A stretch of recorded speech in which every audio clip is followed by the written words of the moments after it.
ఈరోజు నందిగామ మండలంలో కేతువేరిపాడులో విగ్రహ ప్రతిష్ఠ కార్యక్రమానికి నా చిరకాల మిత్రుడు శర్మ ఆహ్వానించినందుకు దాదాపు అనేక సందర్భాల్లో దశాబ్దాల నుంచి రావాలని కోరుకుంటూనే ఉన్నా కానీ ఆ సమయం ఈరోజు వచ్చింది.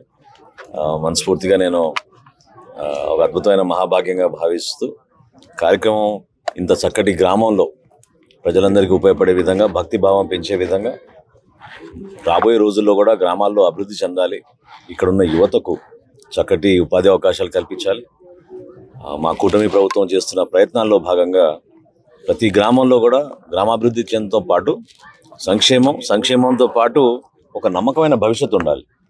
సో యువత అందరికీ కూడా రాబోయే రోజుల్లో ఇక్కడ రాబోయే పెట్టుబడులు, ఇక్కడ ఉండే ఉద్యోగ అవకాశాలు ఇతర ప్రాంతాలకి తరలి వెళ్లకుండా ఈ ప్రాంతంలోనే మనకు అటువంటి అవకాశాలు దొరికితే తప్పకుండా మనందరం కూడా నేర్చుకోవాల్సిన ఒక సందర్భం ఇది. ఎందుకంటే దాదాపు 30 సంవత్సరాల క్రితం శర్మ ఇక్కడి నుంచి హైదరాబాద్కి ఉద్యోగం కోసం వెతుక్కుంటూ వచ్చి అదే ఈ ప్రాంతంలో ఉంటే వాళ్ళ తల్లిదండ్రులతోటి వాళ్ళ కుటుంబ సభ్యులతోటి ఇక్కడే నివసించుకుంటూ ఒక అర్చకుడిగా ఉండే అవకాశాన్ని పోగొట్టుకుని సమాజానికి ఉపయోగపడే విధంగా కార్యక్రమాలు చేసుకుంటూ వచ్చేవాళ్ళు. సో డెఫినెట్గా మనం అదొక బాధ్యతగా భావించి ఈ ప్రాంతాన్ని మరింత అభివృద్ధి చేసే విధంగా మరిన్ని వీడియోస్ కోసం ఛానల్ ని సబ్స్క్రైబ్ చేయండి. లేటెస్ట్ అప్డేట్స్ కోసం వాట్సాప్ ఛానల్ ని ఫాలో అవ్వండి. ఆ లింక్ డిస్క్రిప్షన్ లో ఉంది.